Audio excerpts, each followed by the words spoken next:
안녕하세요. 미래기술 신산업 카페 뉴스 읽어주는 바리스타 이은규입니다. 오늘은 주간 브리핑 377호에 게재된 컨테이너 하역의 로봇 자동화, 세노 운수가 자주식 암 사용하여 자동화했다는 내용으로 이게 로보틱스 3호로 18에서 26페이지에 게재된 특집 기사를 요약 번역하여 소개합니다. 물류 대기업인 세노 운수는 컨테이너에서 대량의 짐을 내리는 작업인 이른바 디밴닝 작업을 로봇으로 자동화하는 데 성공했습니다. 도입한 로봇은 카와사키 중공업이 개발한 이동 매니퓰레이터형 하역 로봇 밤보입니다.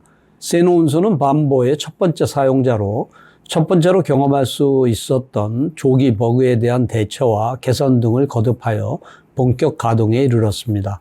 기후현에 위치한 세노 운수의 도미카 물류센터에서 도입하고 있는데 취급하는 수천 품종, 스큐의 화물 중 약 60에서 70%를 로봇으로 하역할 수 있게 되는 등의 큰 효과를 올리고 있습니다. 물류 분야에서는 현재 인력 부족이 심각해지고 있는데 무거운 짐을 들거나 옮기는 작업은 힘듭니다.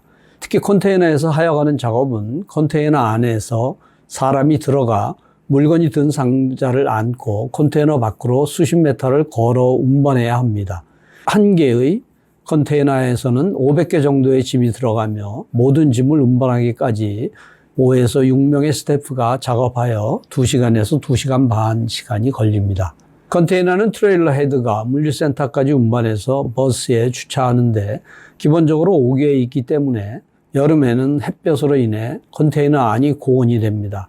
물류센터도 공조가 가동되지 않는 경우도 있기 때문에 컨테이너 안에서 물류센터로 무거운 짐을 운반하는 작업은 부담이 큽니다.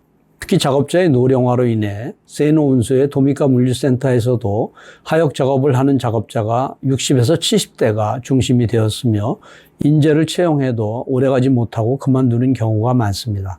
따라서 부담이 큰 디밴닝 작업을 자동화하는 것이 긴급 과제가 되었습니다. 이러한 디밴닝 작업은 이전부터 물류업계의 과제였지만 디밴닝 작업을 자동화하는 시스템은 업계 내에 거의 보급되지 못했습니다. 물류센터 내에서 짐을 팔렛에 싣는 팔레타이징 작업이나 팔렛에 실려 있는 짐을 내리는 딥팔레타이징 작업도 작업자에게는 부담이 큰 작업입니다.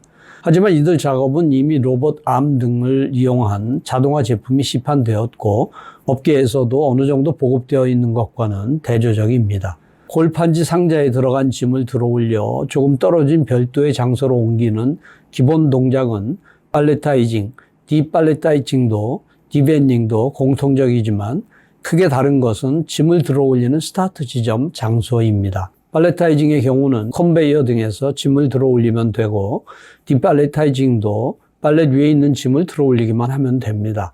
모두 짐을 들어올리는 장소는 정적으로 고정할 수 있고 거의 변하지 않아서 통상의 산업용 로봇을 바닥에 고정해 설치하고 주위에 안전책을 둘러치면 이것들을 자동화할 수 있습니다. 이에 반해 디밴닝의 경우는 짐을 들어올리는 스타트 지점이 동쪽으로 변합니다. 디밴닝이란 좁은 컨테이너 내에 꽉 차 있는 짐을 컨테이너 밖으로 내려놓는 작업입니다. 짐을 하나하나 밖으로 옮기면 컨테이너 내부의 짐은 점점 줄어들기 때문에 짐을 들어올려야 하는 장소도 점차 컨테이너 안쪽으로 이동해 갑니다.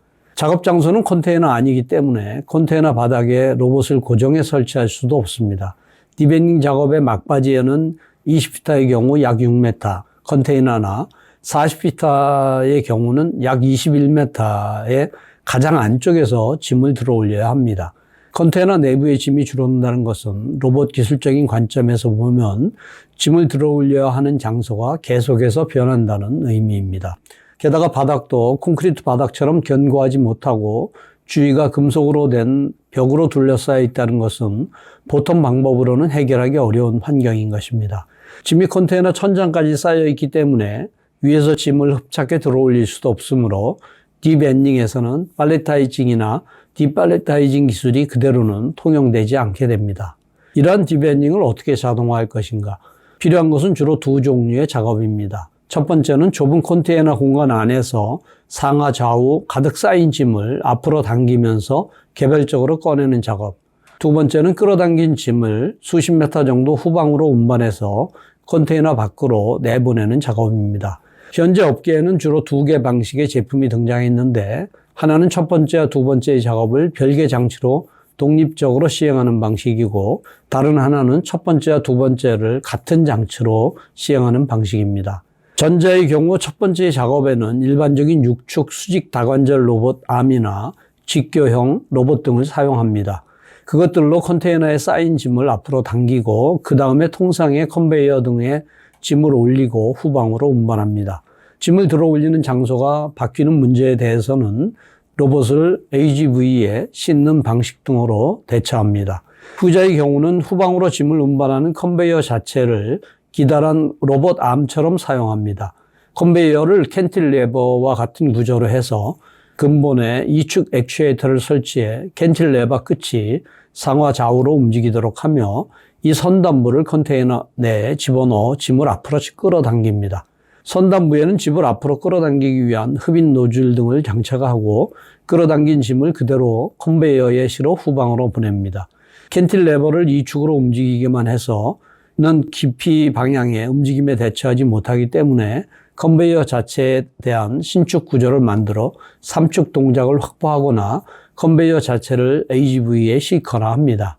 전자의 방식에 대해서는 가와사키 중공업이나 미국 하니웰 인터내셔널 등이 전개하고 있으며, 후자의 방식은 미국 바스티안 솔루션이나 일본의 무진 등이 전개하고 있습니다.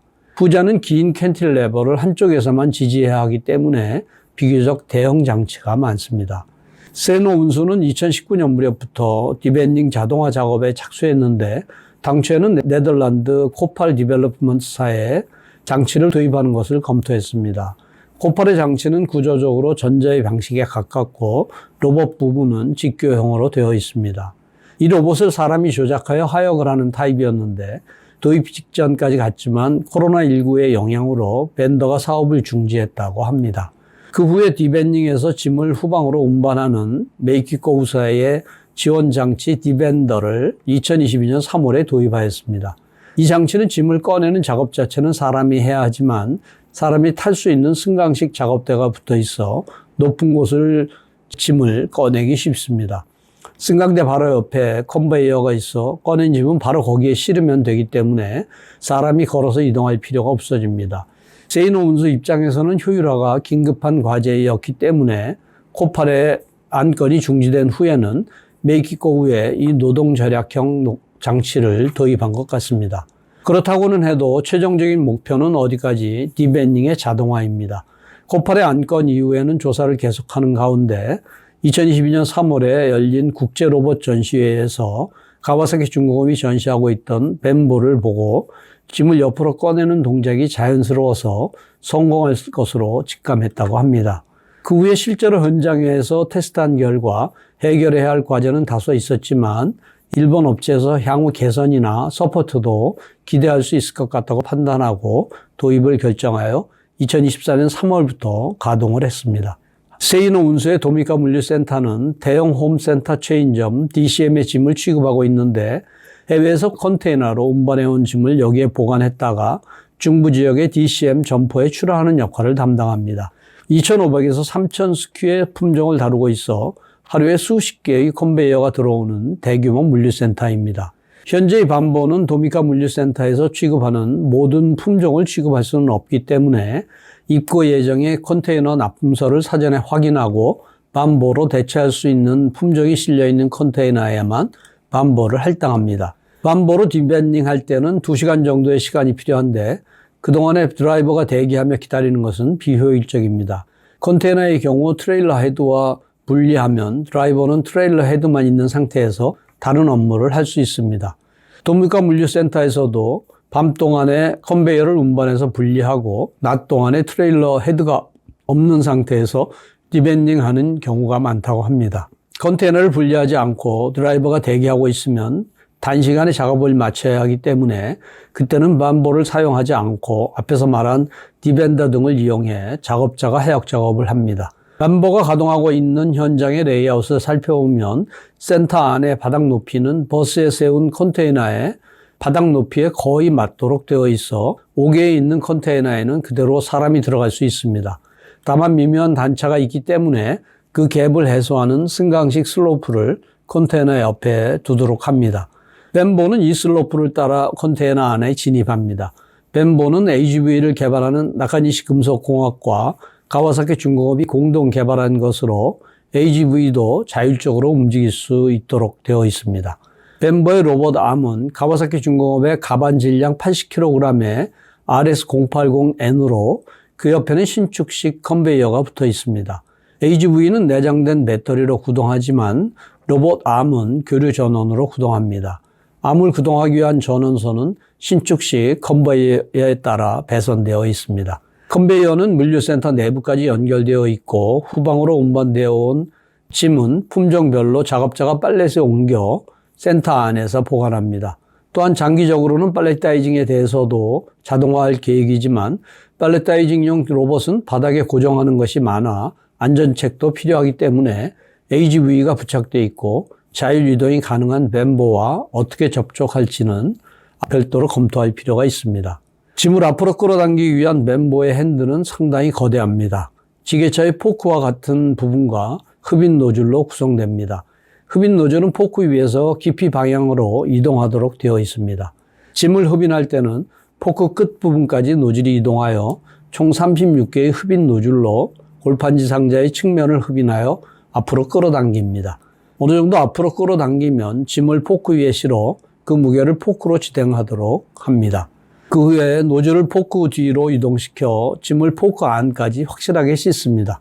짐을 컨베이어로 옮길 때는 노즐을 밀어내듯이 해서 싣고 포크에는 두께가 있기 때문에 컨테이너의 가장 밑에 있는 짐을 꺼낼 때는 노즐을 이용하여 조금 위쪽으로 짐을 띄운 후에 포크에 싣습니다. 1시간에 300개 이상의 짐을 리밴딩할 수 있으며 짐을 최대 30kg까지 대응하고 있습니다. 세이노 운수에 따르면 도입 당초에 벤보는 에러가 발생하여 멈추는 일도 종종 있었다고 합니다. 벤보는 대응할 수 있는 크기, 무게, 범위 내의 짐이라도 파지하지 못하는 경우가 있고 리밴딩에서는 모든 짐이 잘 정렬된 형태로 탑재된다는 보장이 없습니다. 높게 쌓인 짐이 앞으로 기울어져 있기도 하고 다른 크기의 짐이 혼재되어 있어 측면이 울퉁불퉁한 경우도 있습니다. 또한 컨테이너 안에 어떤 품종이 실려 있는지는 납품서를 통해 사전에 파악할 수 있지만 그것들이 어떤 순서로 배치되어 있는지는 사전에 정보가 없어서 컨테이너가 도착한 후에 열어보기 전까지는 알 수 없습니다. 이런 이유로 벤보를 가동시켜도 대응하지 못하는 품종이 실려 있거나 짐을 혼잡하게 쌓아서 파지하지 못하는 경우가 있습니다. 2023년 3월에 도입한 이래 가와사키 중공업은 에러 정보를 수집하여 짐을 인식하는 소프트웨어를 개선하고 재학습시키는 등 지속적으로 개량해 왔습니다. 23년 연말에는 핸드의 하드웨어 자체도 새 버전으로 업데이트했는데 도입 당시와 비교하여 에러 발생은 대폭으로 줄었다고 합니다. 다만 지금도 에러는 완전히 제로가 아니기 때문에 현장에는 감시원을 배치하여 에러로 인해 벤보의 빨간 램프가 전멸하면 사람이 대처하도록 하고 있습니다. 그래도 모든 짐을 작업원이 들어서 옮겨야 하는 상황과 비교하면 부담은 크게 줄었다고 할 수 있습니다. 이상으로 요약 소개를 마치며 보다 상세한 내용은 센터 홈페이지 hati.sn.ac.kr에 미래기술 신산업 코너를 참고해 주시기 바랍니다. 다음 주에는 테슬라와 비아디가 그리는 미래, 20년분의 자동차 특허를 분석이라는 내용을 소개하겠습니다. 감사합니다.